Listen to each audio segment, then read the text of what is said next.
Yo, yo, yo, what's up, baby? This is Coach Clark with On the Line Sports Media, man. I'm flying solo tonight.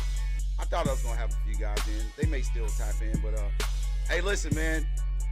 Before we go any further, we appreciate you. We're grateful for you. But just continue to like, subscribe, and follow, man. Pass the word out.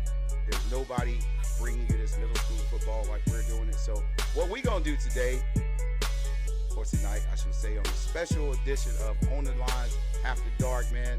We're going to replay this game, man. We're going to invite you guys to call in, type in, go and get in the chat, tell us about your opinions of this game. It was a very controversial ending to a well-played, well-coached game, hard-hitting, high IQ football players, very athletic football players on both sides of the ball. It was hard-hitting. Listen, man. Kill the background. My producer said I need to kill the background. We going live, man. Yeah, I have little 2 Chainz going in the background, man. Trying to get this thing right. But anyway, man, I hope y'all out there, man. I hope y'all had an amazing day, man. It was an amazing day to be outside. Beautiful weather, man. Cover these games, or this final game between the Ranson Raiders and the J.M. Alexander Blue Devils. Well-coached team. So without further ado, man, we're going to get it cracking. We're going to play the game. And listen, we invite your feedback, man. We invite your feedback. Tell us what you think of the game. Hit us up in the chat. And let's get it popping, man. There's a lot of controversy, man. But here's the thing, though. There was one little caveat, if you will, that most people overlook.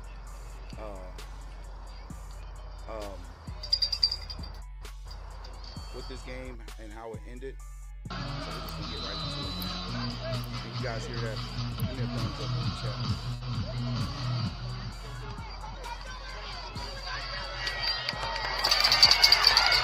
Man, they took the opening kickoff back for a touchdown. Touchdown, Ransom. Flag on the play.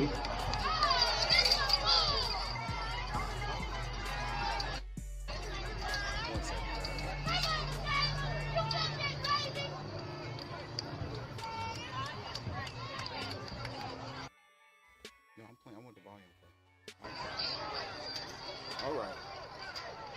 So we can see in the replay, there was a holding call, I believe, on that play, man, that brought that back. So, woof! I know those coaches at JM was like, this is blocking in the back on Ransom. So what do you guys think, man? Was it a catch or was it not a catch? Because I'm hearing multiple things, man. People saying it wasn't a catch. People saying it was a catch. So let us know what you think, man. Let us know. Was that a catch? But we'll get to that part. There's a lot left to get to before we get to that part. First and 10, Ransom on the 45. Well-coached football game, man. Well-played football game.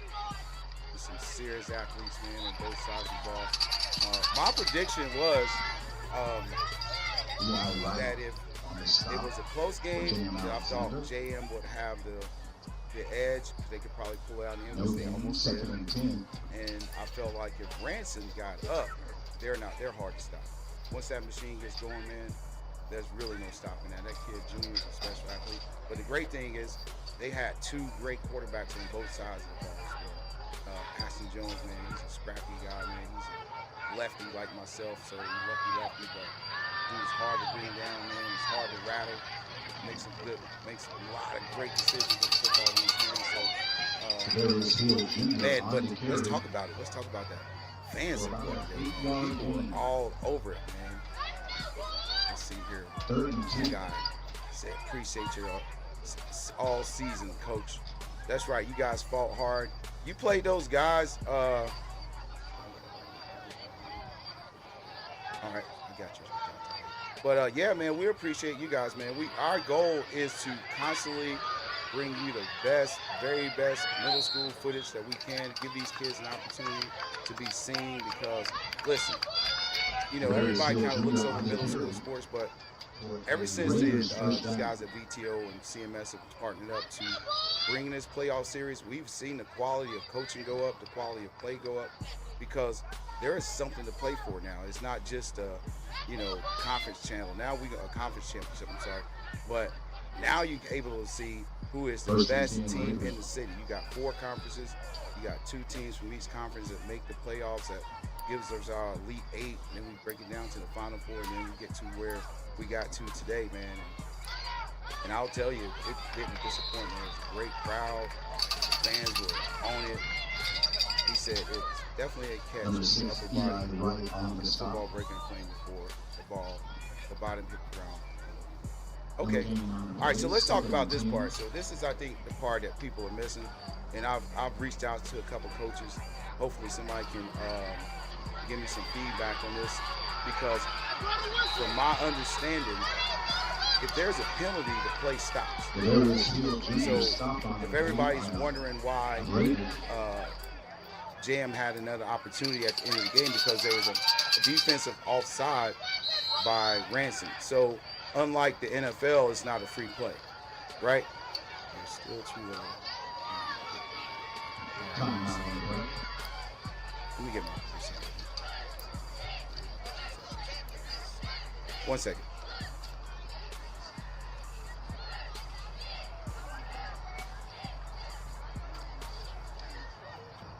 Can you hear me now? Is that better? Hey, this is live, man. This is off the cuff, so there might be some technical difficulties, but we're gonna make it happen. Yeah, okay. Mr. Brown, Mrs. Brown, Janata Brown. That's better. Okay, thank you so much. I appreciate that. So here's what I was saying though. According to middle school rules, because if you go back and look at it, there was a flag on the play, right? So per the rules, from my understanding, once the ref throws the flag, the play is dead. So if there's 2 sides to every coin, so if that's the case, JM should have gotten the ball back with, 12 or 13 seconds left instead of that one untimed down. Because if there's a penalty, according to the rules, and I'll verify it, so don't quote me on it, but this is what I was told by one of the referees actually after the game. Once you throw the flag, the play is dead. So by their own admission, they made a mistake.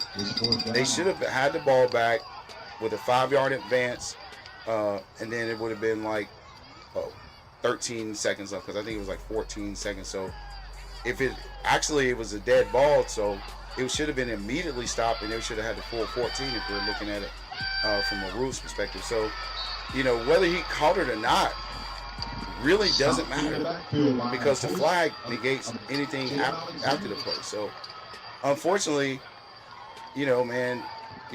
officials are humans. They make mistakes, stuff happens. But that's my understanding. So there's no free play. That's right, Williams. There is no free play in middle school. There's a free play in the NFL. I'm not even sure if there's one in college, but from my understanding, again, at middle school, once that flag is thrown, the play's dead.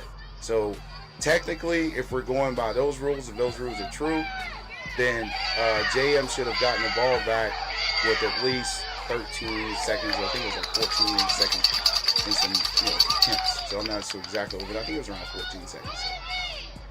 So that's really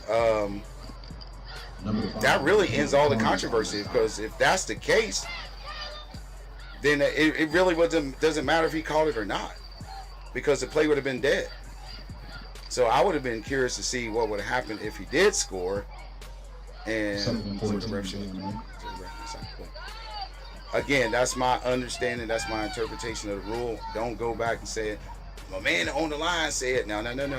I'm just telling you what I did a little research. I called a few people that know some people, and that was the feedback I got. And actually, I talked to one of the reps afterwards, and that's what he said. So really, if that's what he's saying, then again, there should have been more time left on the clock. And but hey, listen, man, this is one of those games that's going to be talked about for years. Yeah, it's going to be years. This could be also a rules changing game. This can be one of those games that make them go back and look at their rules and say, hey, this is a championship game. Let's not let the refs decide who wins this game. So, great game played by both teams, man. They, Ransom jumped out there with a scare right away, returning the kick, but then JM was able to put together a good defensive stance that stopped him from scoring. But, man, listen, the future of Charlotte high school football was bright. If you looked at this tournament, these 8 teams that played, there was a lot of talent, and then we were fortunate enough to see some of the teams that didn't make it, and there was some super talented kids in those teams. So Charlotte, man, listen, Charlotte's a hotbed for football. We know that. Everybody's just finding out. I think the world's just finding out what we already knew about our great city. So toast to Charlotte, man. Let me get this. This is After Dark. It's 4th down. So hit me up, man. If you guys are out there, shoot me some comments, man. Talk to me. Let's see what's on your mind, man. Again, it was a great game by 2 well-coached football teams. No one panicked. Even when they were down, I think it was 12-0, they came back and had a big stop at midfield to get the ball down in scoring position. Let me ask you this, guys. Who was your player of the game? I think they end up going with number 6 from Ransom as the offensive MVP, which is well deserved. The kid's a phenomenal athlete. We've been saying that. Everybody knows that. It's not a big secret. But, who was your player of the game unofficially, man? Like, there's a couple guys I can point out that made some very big plays on both sides of the ball again. But really, you can give it those coaches some plays, man. Those coaches some awards, too, because both those coaches, man, they really, like, I saw a couple of plays. Those are some really high IQ plays that most people, if you don't really know football, you won't understand that was a really high IQ play. I've seen some things happen because, you can call whatever you want as a coach, but things don't always go to plan. And when you got players that can adjust on the fly, that means they're very well coached and they just have that natural gift to play that game. So shout out to the coaches and these position trainers, man. You can tell some of these kids have gone to speed training, position training. It shows their skill sets they're pretty hot, above average. She said, how do you feel about JM offensive change today? I'm not sure if they did change anything. What did you see that was changing? I believe that one's called back again. I really didn't notice any changes in their offense. I think they adjusted to, if you know Coach Booker, he's got a pretty deep playbook. So I feel like maybe some things you didn't see during the season that he kind of kept in the bag just for when he saw these guys again, to kind of give them a different look. Because, every week as a coach in high school, you get film from the team that you're going to play. I think you get it on Sunday. Sometimes they send it Saturday night. But you get it by Sunday morning when most coaches, staff have their meeting. You're able to go back and look at, their strengths and weaknesses.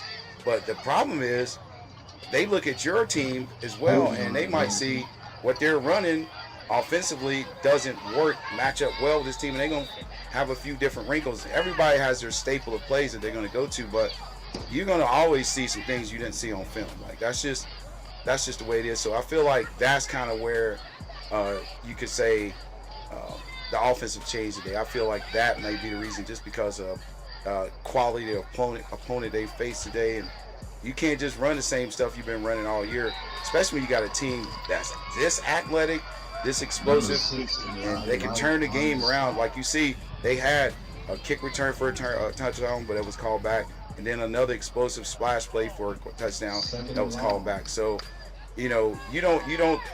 Everybody's not treated the same in regards to opponent, man. You got to understand how your defense or your offense matches up for what they're showing you on defense. She said, I say that kid's an athlete. Number 4, man, listen, hard to tackle, super high IQ, throws all the good balls, man. You looking at his size, you wouldn't think that he would be able to complete some of those passes that he does, man. But he's real shifty, and one thing I noticed about him is when he's scrambling, he's not scrambling to get away. He's scrambling to make plays. His eyes are down the field, and you can see that those guys are coached better than some high school teams actually. To know where when he's off schedule and he's scrambling, how to come back to the ball and make yourself available and find those little pockets in the zone. So yeah, number 4 is a stud, man. I was actually glad he was playing because last week he suffered an injury where he had to go out. And number 15, I believe it's Anthony, I can't remember his last name, but I think he stepped in and played well. So they had, you know, again, that's a testament to a team being well coached and understanding that at any given moment, your guy could be out and you need to have somebody that can come in and continue your game plan as scheduled. So sometimes you might have to, you know, modify some things based off that backup skill set, but it's still usually business as usual. So yeah, let's see. Here we go. I love Booker putting on line just for so. Yeah, man, hindsight's 2020. You know, I'm sure he wished he would have too, but hey, man, listen, that's when you got to go back to the film and understand what your shortcomings were, man. You know, and when you have an opponent like that and you lose by 4 points, that's in the championship game. That means you had to win 2 games to get there.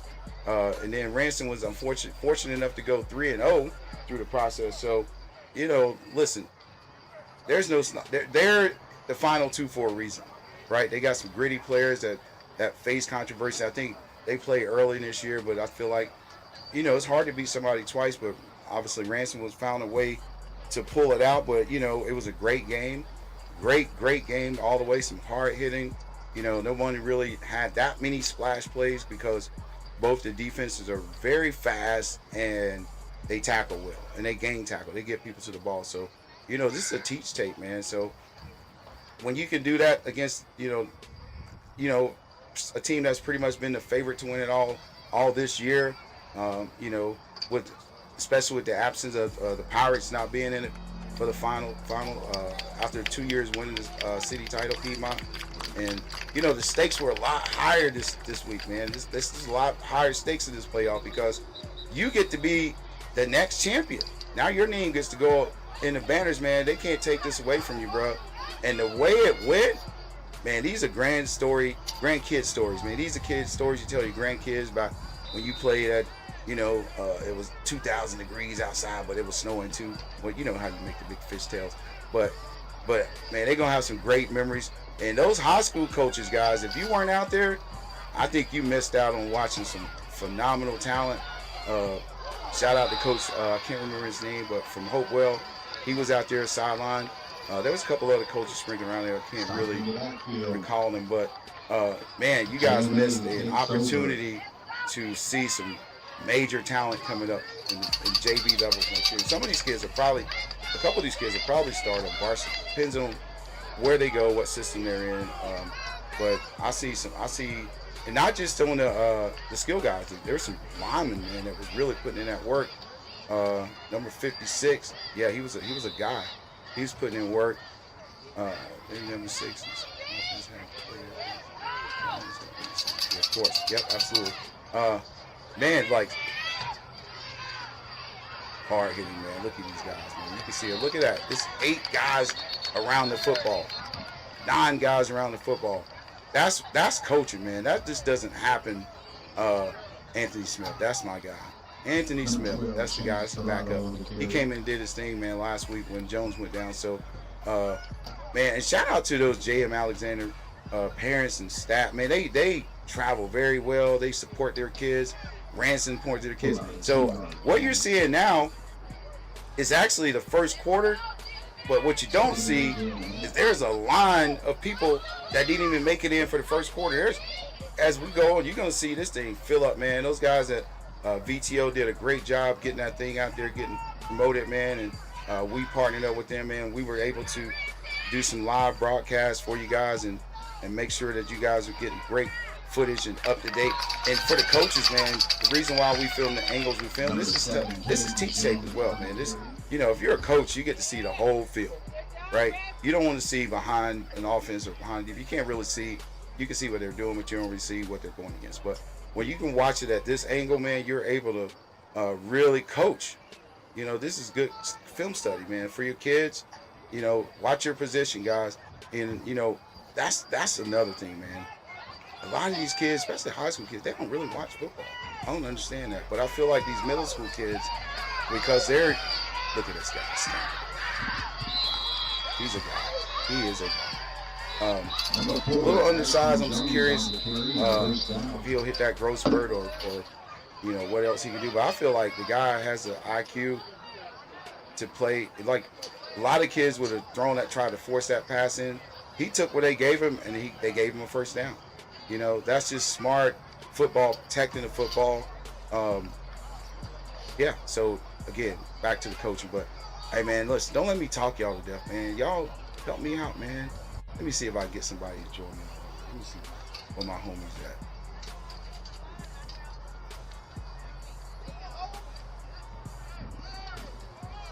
Yeah. Hey, I'm gonna say this too, man. Hey, man, don't be taking what we say personal, man. We ain't never. You can go back and roll back all the footage we've done, all of it. Go in the archives. We have never spoken bad about a kid, ever. Ever. You know, some people come. We've never said anything negative about a kid. We always praise them. We praise their skill sets, but we rarely talk about. I don't think we've ever said anything bad about a kid. We're talking about the team, the way the game is played. So if anything, what we're talking about is a reflection of the coach. And they're adults, man. They can take it. This is what we do, man. We're football guys, man. I've known the guys on this staff. We met through football. You know, we've been rocking football for 15, 20 years, and we're not talking about you as a person. We're talking about the game we're watching. It's nothing personal. It's just some guys that's watching football, and at the end of the day, it's just our opinion. It's not the gospel. It's not gonna change anyone's lives. It's just us, some old football guys that's figured out a way to stay involved with football. That's it. We love it, man. We want to see every single kid that straps that chin strap on, or straps that helmet on, straps that chin strap. We want to see them do well. We don't want to see anyone get hurt. We don't want to see anybody, we want to encourage these kids, and I think that's what we do by, spotlighting these kids, giving them Player of the Week. You know, this is we're trying to bring some relevance to middle school football in any way we can, and champion these kids, man. We're not out to talk bad about anybody's kids. So if there's anything I've said that can be misconstrued as me saying something bad about a kid, I sincerely apologize, because that's certainly not the case. But I do welcome you an opportunity to pull it up, because the film don't lie. So if you can see it, send it to me and I'll own up to it. But I can say I've honestly, from the bottom of my heart, never criticized the kid. You know, I might have said something about a play, but I never said anything about the kid. So understand the difference for us critiquing and giving our opinion. We definitely don't speak down on kids. You know, we all, myself, Booker, producer Greg, we've been coaching together and been like brothers for 20 years now, and we have never talked down on a kid. And neither was us will allow the other person to talk down on the kid, man. Like I said, we uplift children. We've coached thousands and thousands of athletes. In fact, there was a kid I was talking to today. He's like, man, you don't remember when you trained me? No disrespect, but I didn't. But that's just how long we've been in the game, that we've coached and trained thousands of kids in Charlotte, Mecklenburg. In the school district, from youth football, middle school, high school, we've touched a lot of lives.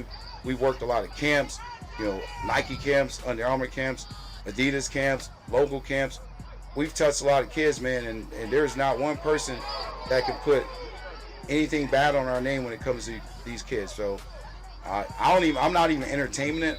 I'm just addressing it. So because there's a couple people that walked up on our coaches like, bro, chill, bro. This is not our game. We won't get down like that. So, but anyway, we're gonna watch this game a little bit, man. Help me out, man. Keep me going.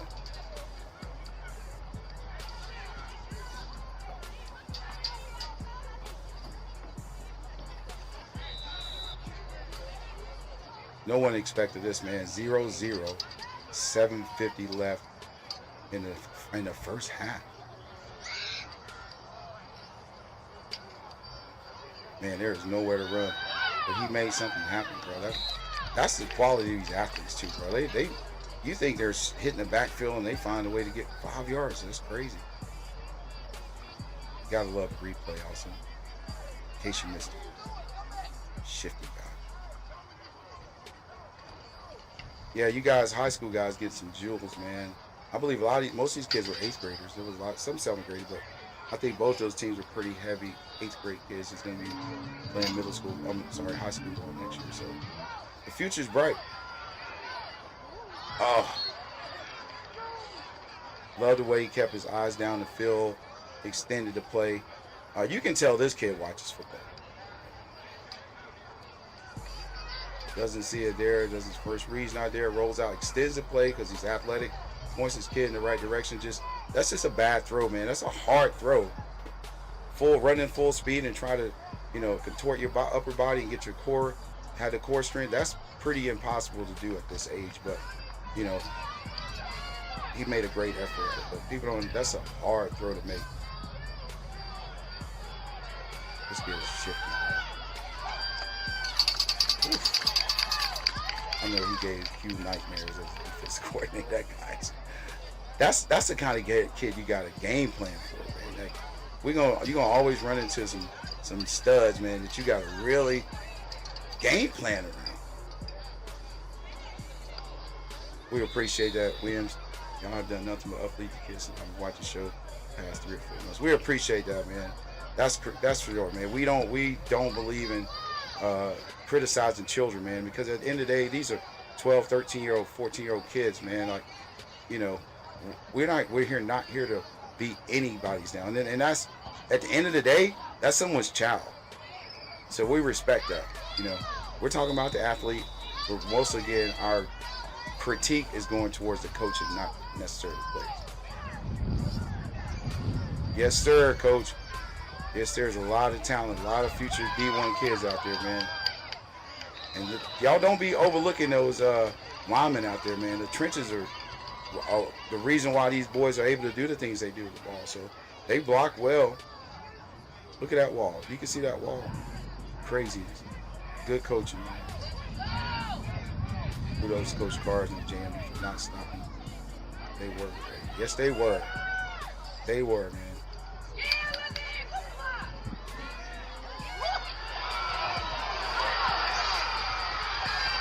Big play after big play. That's what that's about, man. Both those teams may bend, but they're not gonna break. Some of those JMP triggers rotation of 7th grades, the future's bright. Absolutely, man. That's what you want. If you got kids that's gonna come up through the ranks that already know the system, that gives you, man, that makes your spring ball so much more easy. You guys didn't really get spring ball, but when you guys know what you have coming back and know that you don't have to do a lot of day one stuff with some of your guys, and you guys are one of the few teams out here also that JM Alexander that have a 7-on-7, they play in some 7-on-7 tournaments, which keeps that team bonded, man. Obviously everybody wants to win every tournament they go into, but I feel like with a quarterback and receiver, 7-on-7 is pretty priceless, bro. Because every receiver wants the ball in a different place on certain throws. You get to learn timing. This is why you can see, when you get to the next level, why the quarterback is throwing the ball before the receiver gets out of the break. They play a lot of 7-on-7. Obviously, they throw with each other a lot. And when you're familiar with your personnel, it makes your job a lot easier, right? So, yeah, man, shout out, man. Those guys coming up know the system, so they can get right in and get to work, man, and just bring the new guys along. So, but what do y'all think about this, man? Why don't we have 6th grade football in middle school? I feel like that would be great, man. You'll have almost like a JV varsity. Your 6th graders are your JV, and 7th and 8th grade are varsity kids. I feel like, or 7th grader could play JV. Depends on where he's at in his development, but hopefully he ends out there in varsity. But people keep forgetting, man. It's not about winning championships. Obviously you would love to, but the key is is to develop these kids to be high school football players, right? You never should be coaching a kid where he is. You should be coaching where he's going, right? And I think that's what a lot of people miss the boat.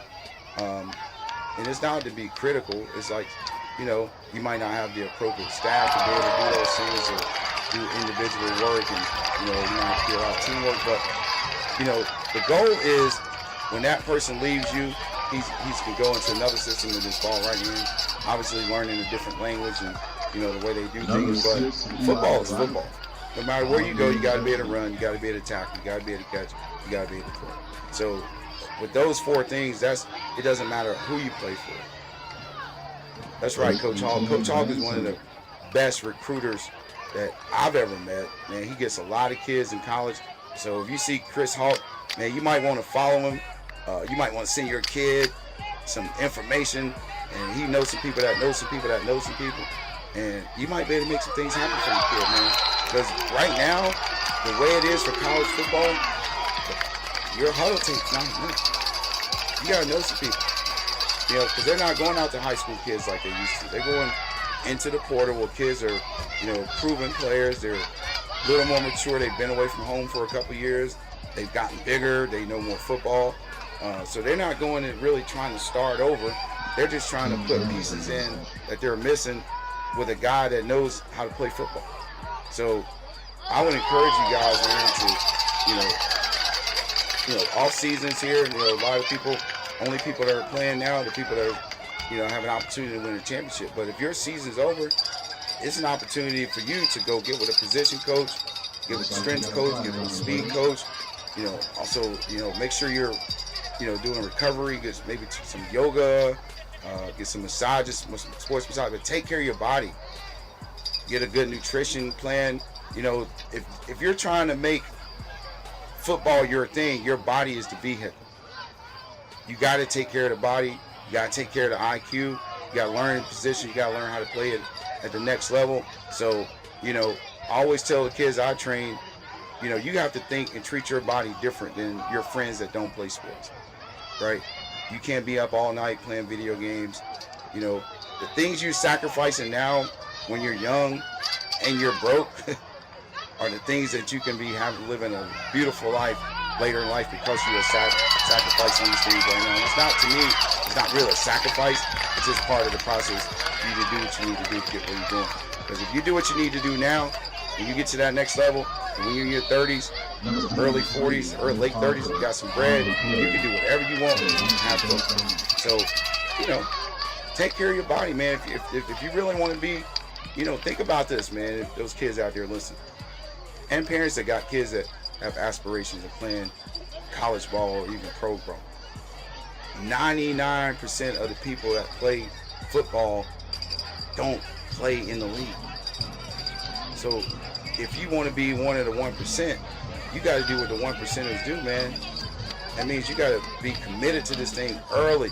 And the crazy thing is, like, if you've been around football long enough, no one can ever say who's going to go play, right?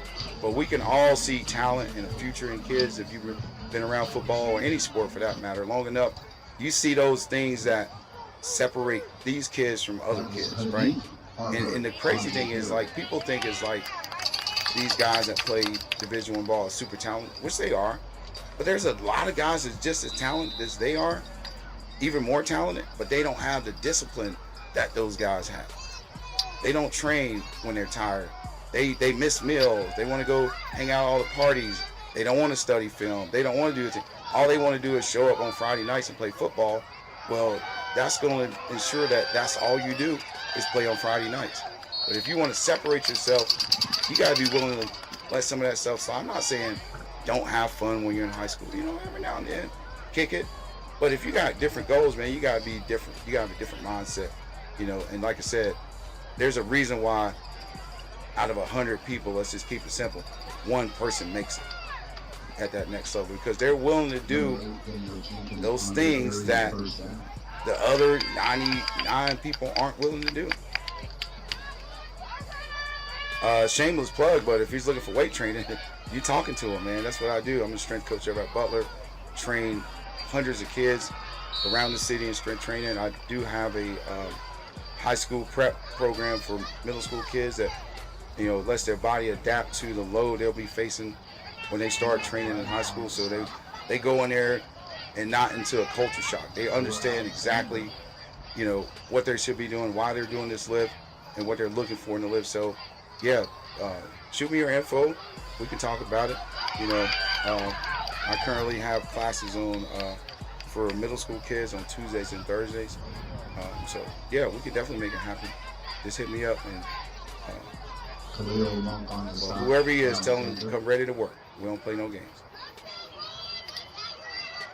Second and 7. Yep, my level big. Absolutely, man. Yeah, man. So it's unfortunate, but when you start thinking about it, like sometimes you think you want something, and then you realize what comes with it. You might not really want it, right? And I'm talking about NILs.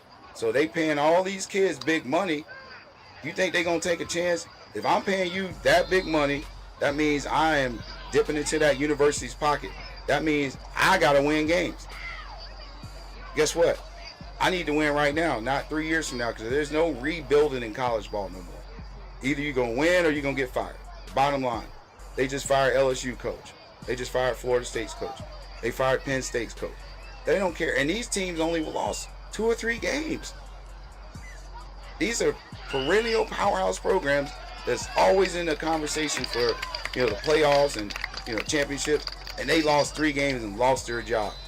So what do you think the pressure is for a college coach? You think he wants to go take a chance with some high school kid, or he's going to go get a college kid that's proven that can play in the system, and not so much play in the system, handle the workload of being a college football player? That is not an easy thing to do, bro. It's not an easy thing to do. These kids think when they go to college, all they're going to do is play football and lift weights. Newsflash, there's meetings, there's position meeting, there's training, there's treatment, there's all these other things. And then you got to find time to do your schoolwork. So, if you think you want to be a D1 athlete, you got a D1 mindset. You got it. It ain't just about waking up every day, going to the gym, lifting weights, and then going to practice like high school. Nah, it's nothing like that. These people are invested in you, and they want to get the most out of their investment. Think about it. When you go to college and you get a scholarship, that's someone taking out a loan on you, right? You go to one of these Power 5 schools, it could cost you $30,000, $40,000 a year to go to school there. So they're paying that. So you are an investment, and they expect that investment to make it worth the investment.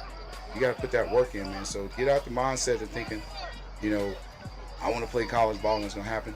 And it can happen. You could have the talent level, but again, like I said, it's not so much the talent that separates people, it's their work ethic and their mindset and what they're willing to do to, I'm looking for a trainer. Gonzalez. Lee Gonzalez said, "Hey man, we appreciate you, man. You've been rocking with us hard, man. We appreciate you, bro. You constantly comment. You stood on business with your picks. You keep it real, keep it professional, man. We appreciate you, man. Yeah, man, I got you, bro. Like I said, shoot me a DM. We'll talk about it. We thank North Carolina for their continued support of student athletes and making today's championship possible. Who would have thought? Thank you, North Carolina. With 3 minutes and 20 seconds left in the first half, it'd only be 6-0. I heard a lot of people in the chat this week. It's going to be a blowout. Ranson's going to win by 30. Well, I guess they forgot to tell Jay Mouse. Because they had a different plan. Number 7, that's an easy guy.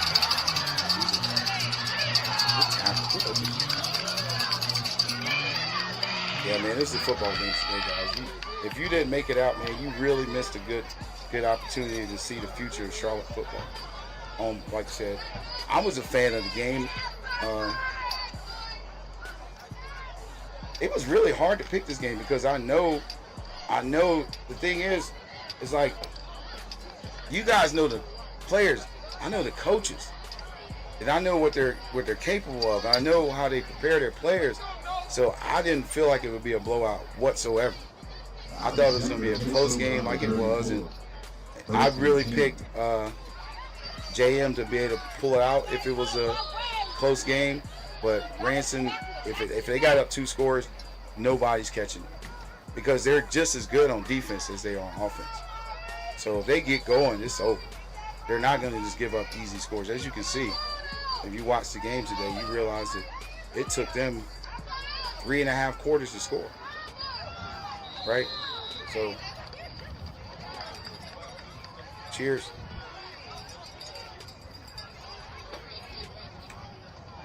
That's outside of the for about a 7-yard gain. 2nd and 3 out of 10. I got you, bro.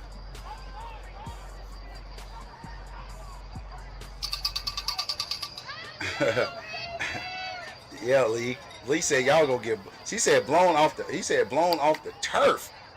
Jesus, the whole turf. Gerard, turf. Oh, nice trick play. Look at that blocking downfield, man. But also, guys, being disciplined and understanding how you. What's the word I'm looking for? It'll come to me, blocking technique. But how he's stemming that and making sure he's pushing, making sure the guy cuts back in, not giving him cut outside. So he's basically setting an edge in the open field. That's hard to do, man. That's really hard to do.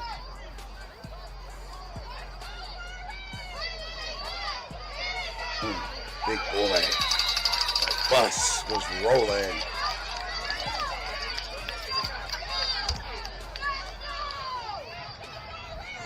What about it, Lee? What happened, Lee? Tyler Harper on the carry for about a 3-yard gain. 1:36 left. 6-0. Looks like someone called timeout. I think it was JM calling timeout. Yeah, but great game, man. Great game. Awesome game, man. If you were able to come in, I'm sure, and watch, you got your money's worth. It was worth the price of admission. Like I said, man, even when the game was going on, I think probably 30-40% of the people that went to the game weren't even inside of the game for the first quarter. But great thing about high school football is the field's open, so they were still able to watch the game and be able to keep up with it while they were waiting in line. So, but yeah, man, VTO, man, did a great thing. 3rd year hosting the CMS Middle School Championship. Shout out to Steve, the AD, Vince, Tony, and all those guys at VTO. My man, WEA, Washington Elite Athletics, my man Washington was riding shotgun with us, and Coach Knox over at Independence came in and helped us out in the booth for the game we called last week, man. Just all the guys that came out, supported us, man, and always gracious to us, the coaches giving us interviews, the players giving us interviews, man, because listen, man, we want to give them exposure at whatever level. You never know who's watching this game. There could be a team looking for a high school coach, see these guys, and they conduct themselves very well. I will say that. And it's reflecting by the way their players conduct themselves that you got quality men that's leading your boys. So if you're a parent with kids on either one of these teams, man, your kid is in great shape. They're being well coached, and they're also being taught how to be good young men. So that's the key to it all, man. I think people overlook that, man. That's coaching at any level is just not at practice. Coaching at any level is pretty much, if you care about your children, kids you're entrusted with, it's an all-day job. It's an all-day job. You never, especially when you coach high school kids, man, these kids are a little bit older, so they get into a little bit different type of mischief. And, you might be getting a call at 1 in the morning from one of your players and like, what is going on? So it's not just when they're at practice and the game time. It's a full-time job to coach, man. Like, you are the male, the authority figure in some of these boys' lives, man. So I applaud any coach, man, especially coaches, family men with their own families that sacrifice that time with their own children and wives and families to go out here and mentor, not coach, but really mentor, because I believe coaches are really more mentors than coaches, because again, they already are male authority figures for a lot of these kids. So shout out to you, man. You guys, whatever level, whatever your record was, it doesn't matter. The fact that you're out here giving these young men hope and shaping their future and teaching them about discipline and about life, you deserve it, man. So whether you won, lost, draw, man, I'll shout out and I'll applaud all coaches at all levels that get out here and give a damn about somebody's kids that's not theirs. And that's the bottom line. They care about kids that aren't their own. So shout out to you guys, man. 38 seconds left in the first half. 6-0. Ranson Raiders on the move again at midfield. Goes out to his left. And he is next. Oh, and it was an interception. Oh, it wasn't an interception. Oh, I remember this play. Yeah, excuse me. Forgive me. I forgot what I said. But the replay is going to show I was wrong. Stand correct. That's, bro, come on. How many kids at this level can make this play? You're getting dragged down, and you still throw it a little dot about 10 yards, bro. That's the stuff you cannot teach, bro. This is what I'm talking about. Now, those are the things that separate people. Those intangibles right there, those things are separate. And you know where that comes from? Complete confidence in your ability. I can still make this play. Like, bro, that's big time. You know, it looks simple, but that's a big time play, bro. Someone's dragging you down. You still got your eyes down the field. You found an open receiver and took a negative play and picked up a first down. Positive. It looks like you got a penalty on this as well. I think that might have been a horse collar. And they tacked that on. So, yeah, man. Like, this kid's the truth. Little Junior. He was the, again, offensive player of the week or the game, and he's one of our players of the week. Shifty, very shifty. But JM, man, those guys do a great job of open field tackling, which you don't see that in high school. Some of these guys don't tackle well in high school. So to be able to tackle a guy that shifty in the open field, great coaching. Coach, good job, Coach Q. Good job. And that JM defensive staff, man, they were tough, man. They were tough. They didn't go lay down. That's for sure, man. Niger team. Great day. You couldn't ask for a better day. Beautiful day outside. Great facility. Man, you know, and shout out to the refs, man. Like, they're human too, bro. Don't be too hard on the ref, man. They just like us, man. They make mistakes. I feel like they really pretty much let these kids play today. There wasn't a lot of penalties called. So, you know, penalties on kick return is not a kid just being probably more excited, want to get a block, but you know, I don't think it's malicious. It just happens, and they have to call it. Sometimes these kids got to know, man. If you see the ball carrier's back of his jersey, stop, leave it alone. You can only cause problems. Let him be. Yeah, that's that bend but don't break, man. They're down to the 10-yard line. They just lost 2 yards. And yeah, anytime you can get that guy down for a loss. But they had some other guys too, man. Number 5. What was the guy? Number 23 up? No, that was just some guys. I can't remember all the numbers. I'm looking at it right now. But 4, 5, 6. Yeah, man. They was, man. I know that offense gives you some headaches.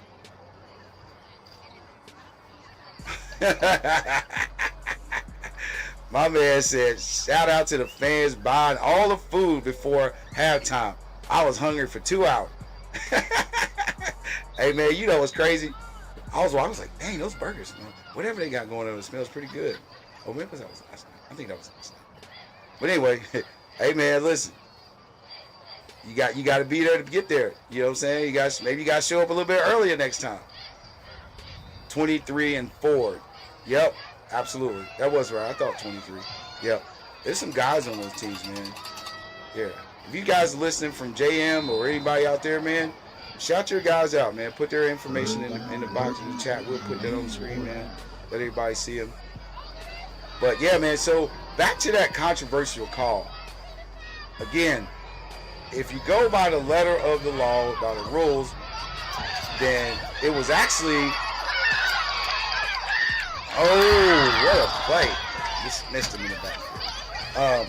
If the rules are correct that I heard, then the play, it really wouldn't have mattered if he caught the ball or not, because there was a defensive penalty.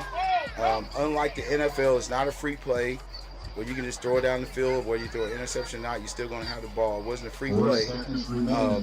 The play is dead. So I'm going to try to get some clarity on that from reach out to a couple people.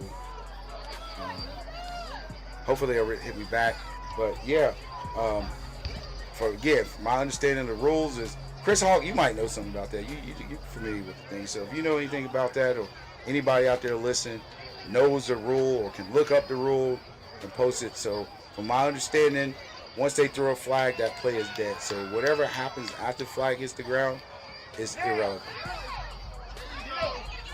Oh, whew. Doing some traffic too. Well, those guys are athletes, man. So. But basketball's around the corner. Some of those guys are being basketball practice next week, according to Coach Jet.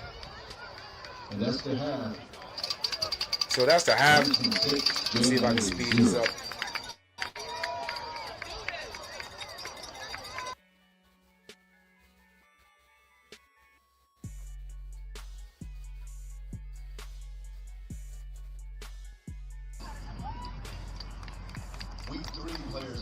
I thought this was pretty cool, man. We were able to give out some trophies, some plaques from kids that were our on the line of VTO player of the week. Some of the regular season games, man. We had 5 kids show up. It was about 12 kids that got awards. So shout out to those guys that came out and received those awards. They did earn that. And, actually, there was 3 players that was actually in the game playing. So 4 players. 2 kids from Ranson and 2 kids from JM. So, you know, we basically had pretty much accountability for all the kids that received. I think we gave them up to 12 awards. So that was pretty dope, man. Again, we just want to recognize these players, man, and give them some great memories of middle school, because, you know, most people, middle school is a forgotten sport for a while, man. So these guys are, with the playoff situation, man, they're getting coached better.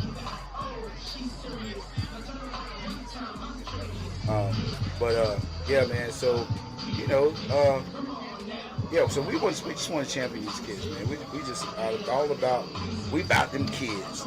You know, that's it, man. We ain't trying to get rich off this. We just like to have fun, man, and talk about football and get out the house for a little bit, man, and feel like we still run something. You know what I mean? So, yeah, man, we just out here talking about football, man. Don't take it personal. Don't take it personal. It's just my opinion. And my opinion is just that, my opinion. I don't think it's gonna write any paychecks. So, yeah. So, man, we just love football. All right, we're about to kick off the second half. J.M. Alexander is going to receive the ball for the second half. Man, I can't say enough about the quality of this game, man. It was just a great game. As you can see, like I was telling you, there was a lot of people in line that first half. You can see how it filled up from that first quarter. So now a little squib kick. He comes up, receives the kick. Nice return, man. And these kids weren't easy to tackle either. Everybody that got the ball in their hand ran with some dominance, man, with some determination. Like, I'm getting what I'm looking for. So, yeah, good tackling, good running. The basics of football: running, tackling, throwing, catching. That's all it is.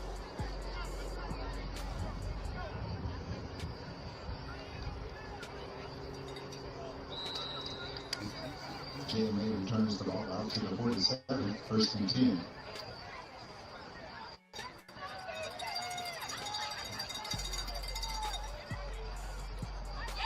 I'm going to be a fan for a second. I'm just going to let this play out, man. I'm going to come back in a moment and let you guys,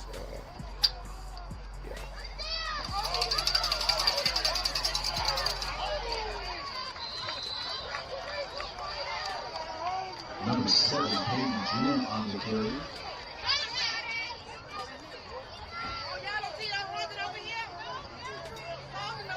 About the 9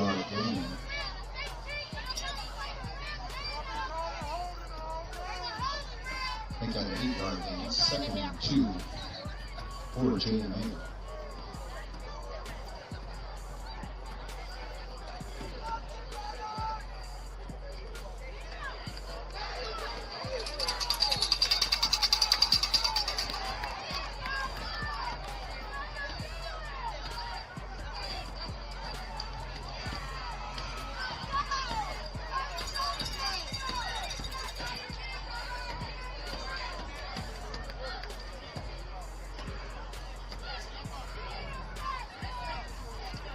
No gain on the play. 3rd and 2 for JMA.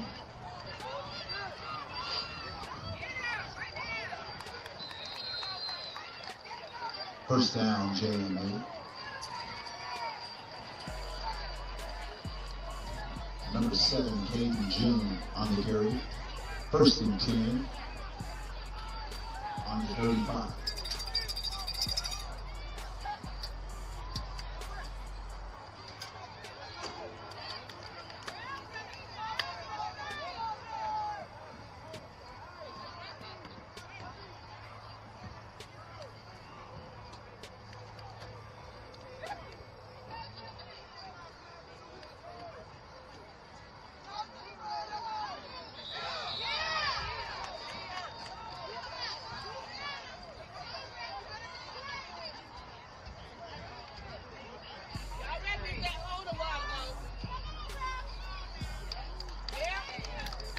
Procedure call of JMA, 5-yard penalty.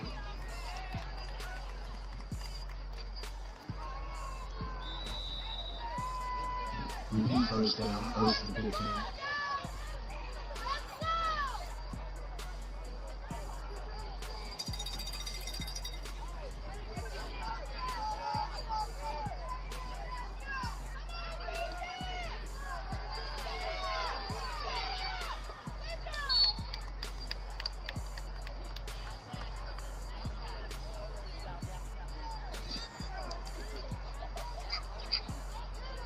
Number 4, Ashton Jones on the carry.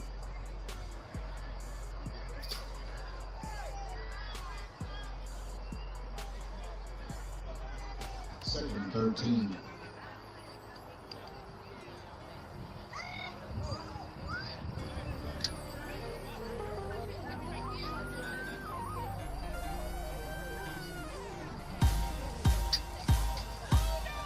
New York and Shy.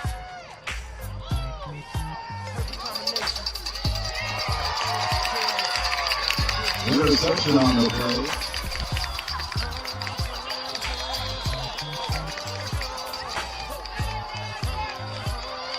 Number 2, Antonio Ponder with the interception. Sweat these holes, I keep them in flavors like Timbos and Jabos. Bitches just like to play the merry-go.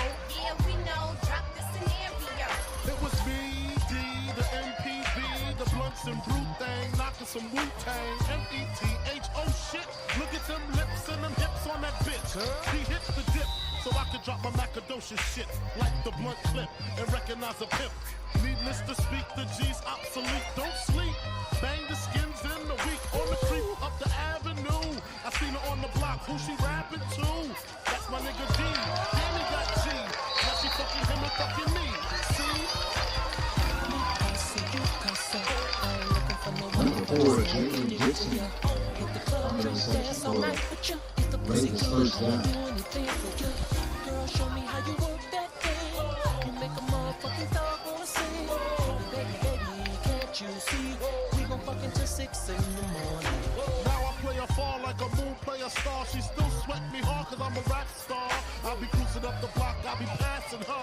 Dipping hard with the female passenger.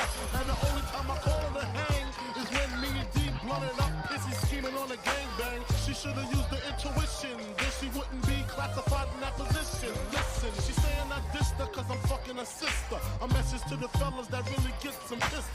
But she started that fucking family. She fucked my man D, so why she mad?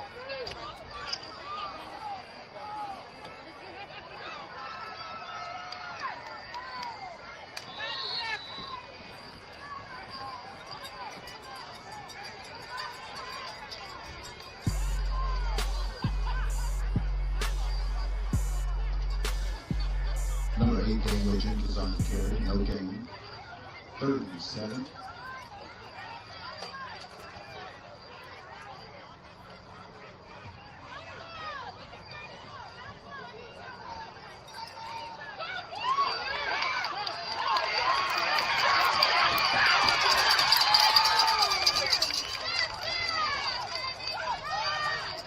Number 8, Daniel Jenkins on the carry for a Raiders first down.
It's 3rd down.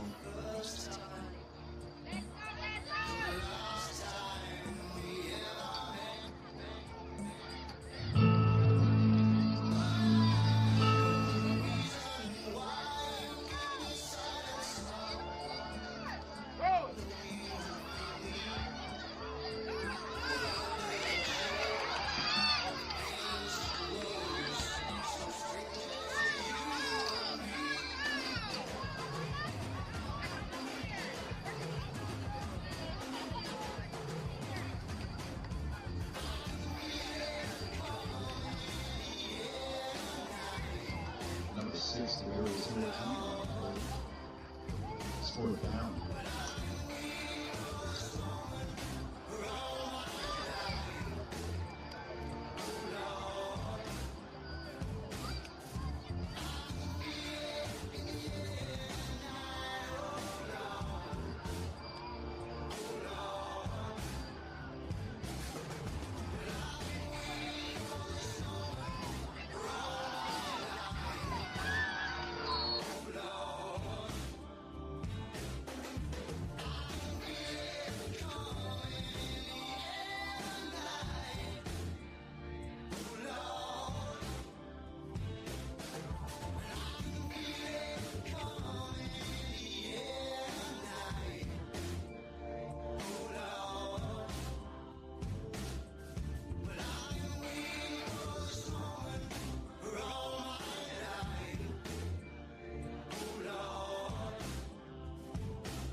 All right, folks, I'm back. Thanks for stuck around. Come on back if you left, man. I'm back. We're gonna watch the rest of this game, man. Still, think about that. 7:14 left in the game, and still a 6-0 game. That's a great football game.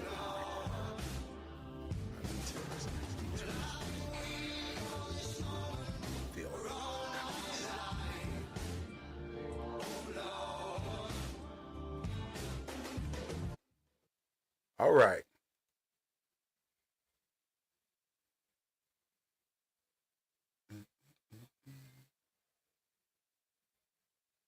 Can you guys hear the volume? I'm right here. I'm sorry.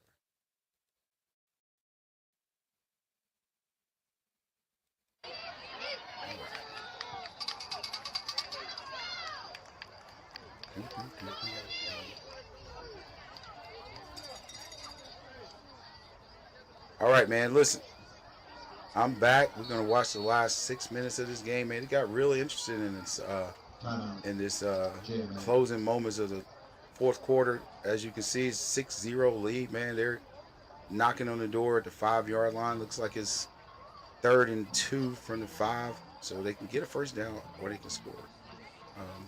Once somebody gets a first down inside the 5-yard line, it's pretty hard to stop them. But I've seen it happen. That's when the defense has got that we're going to bend, but we're not going to break mentality, man. And it's actually, if you think about it, if you know anything about football, the closer you get to the goal line, you know, with the exception maybe the 1 or 2 yard line, but then, you know, 5 to 10 yards, it's actually harder to score because there's so much less field, and the defense can, you know, the defense is condensed, so that field really shrinks, man. So it's really only one way to go, and that's, to me, like, in the short situation, the middle of the field is your friend. Spread them out. And I'm not an offensive guy, but I know what works against a defense. If you can spread that defense out and create a lot of one-on-ones in this situation, the middle of the field is wide open. You know, for a run, RPO, quarterback. I mean, anybody can score in this situation. But running off tackle here is, to me, is not smart because you got these guys in close quarters and they able to come up and fit. Like I say, run right at them, man. But if you're trying to, if you're running, you know, to the boundaries, to the numbers, then you're lengthening the play and giving that defense an opportunity to come up from a very short distance and close fast. So, to me, I feel like when you're in this situation, you need to run right at the defense, man. Run right at them. Or unless you got some type of play action and some kind of drag route by your receiver, or, you know, some kind of little rub route, or you can just run behind your center and pick up 6.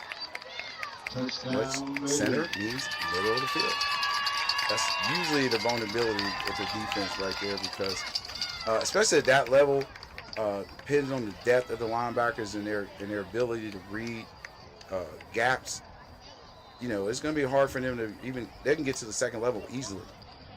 You know, a lot of those guys are, you know, just not playing downhill. Like, when you get to that next level, you got to be that linebacker in that goal line situation.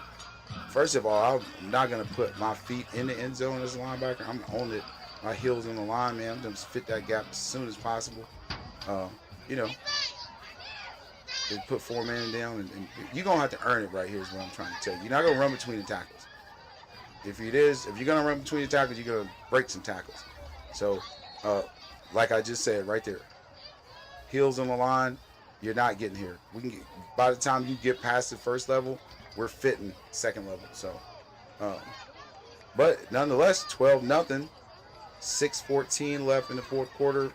The Raiders were able to drive down and give themselves a 2-score cushion, man.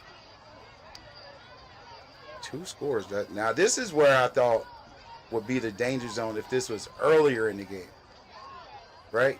Because, especially if you have a team that's a running team, right? If you're down 12 points with, you know, in the second quarter, you can still kind of stick to your game plan and run the ball and things of that nature. But if you're down 2 scores now and you're not a passing team, you're in trouble. And this is what I was saying. But although JM is a passing team, I'm just saying my predictions in the past, when you play a team like this, if you don't have a passing game and you're down and you find yourself in this situation, it's going to be a hard time unless you just keep pounding that middle of the field and your lineman, open up an amazing hole and your running back just has the run of his life. But for the most part,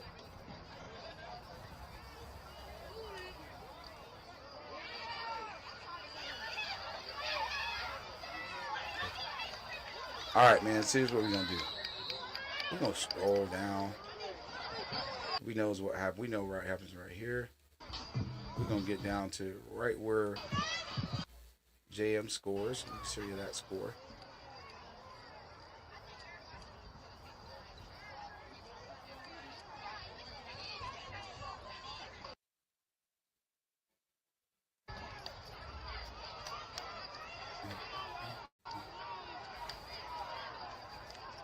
Yeah, I like this kid, man. This quarterback for JM, pretty good quarterback.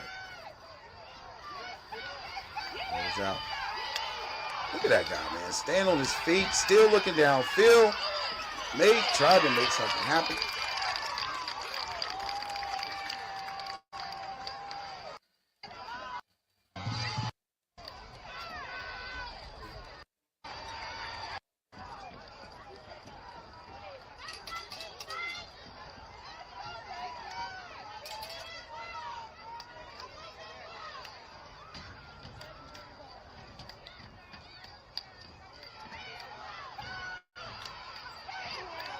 Big bus.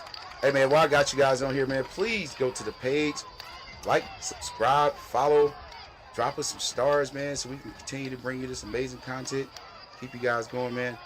But let's get to the end of this thing, man. Let's just see where all the controversy came into play at.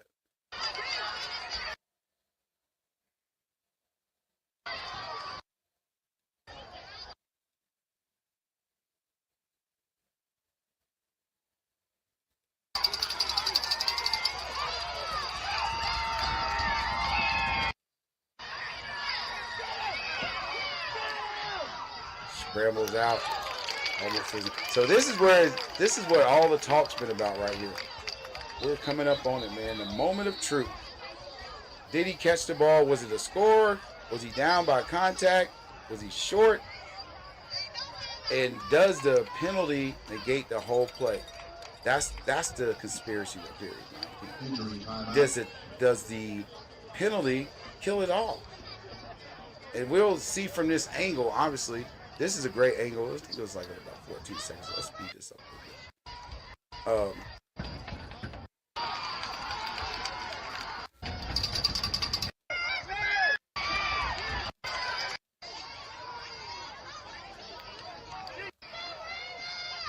I think we got 2 more plays here. But yeah, so does the penalty, nice trick play, good discipline by the cornerbacks, man, to pick that up as he killed with him and he left. Yeah, that was great recognition by the cornerback, picking up that back coming out of the backfield. He was quarterback coming around, pick that up, man. Great football IQ right here, man. Stay patient. Yes, you can tell they practiced for that play, bro. You can tell that they saw that on film and they played it absolutely perfect. 8 seconds left. Rolls out. Oh, what a catch! Was he in? Was he out? Was he in or was he out? That is the question. Replay. I think we need to see that again, folks.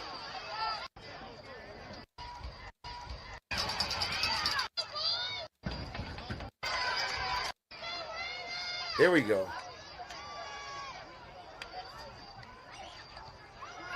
Little Booker trickery.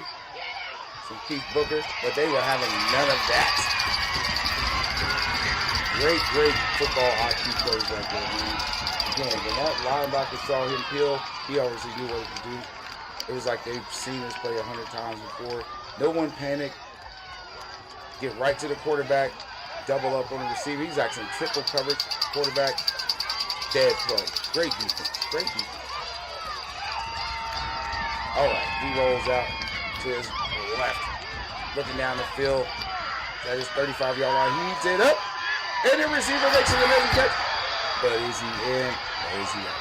And on that note, folks, I'm gonna shut this thing down, man. Y'all keep this thing going, man. Y'all put us in the chat, comment. Let us know what y'all think about that play. But at the end of the day, Ransom's the champ.